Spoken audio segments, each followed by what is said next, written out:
এক ছিল ছোট্ট এক গ্রাম, নদীর ধারে। সেই গ্রামে থাকত রঘু নামে এক গরিব জেলে। সারাদিন নদীতে মাছ ধরে আর রাত হলে বাজারে বিক্রি করত। একদিন রাতে রঘু অনেক মাছ পেয়েছিল। খুশি মনে সে ঝুড়ি ভর্তি মাছ নিয়ে গ্রামের রাস্তা ধরে ফিরছিল। কিন্তু সেদিন ছিল অমাবস্যা। চারদিকে ঘন অন্ধকার, বাতাসও যেন কেমন অদ্ভুত লাগছিল।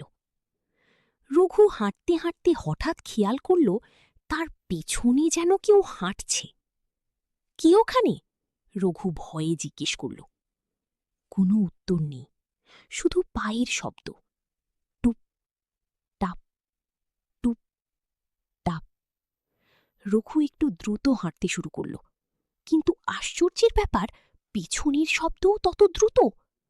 সে একবার সাহস করে পিছনে তাকাল। কিছুই নেই, শুধু অন্ধকার আর কুয়াশা। কিন্তু কিছু দূর যেতেই আবার মনে হল কেউ যেন তাকে ফলো করছে। এবার রঘুর গায়ে কাঁটা দিয়ে উঠল।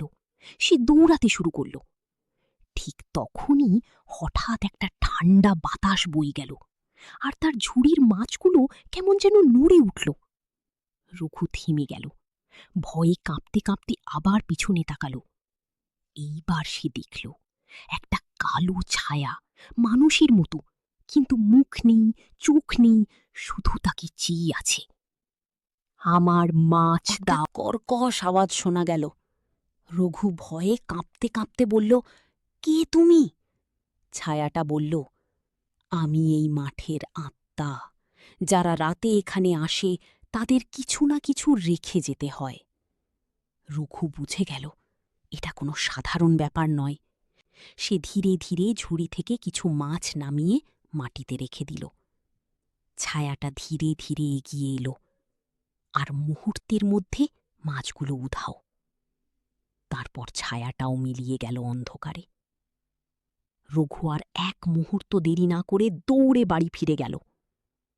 পরদিন সে গ্রামের সবাইকে ঘটনা বলল। গ্রামের বয়স্ক লোকেরা বলল, ওই মাঠটা অভিশপ্ত, রাত হলে সেখানে কেউ যায় না। তারপর থেকে রঘু কখনো আর রাতের বেলা ওই পথে যায়নি।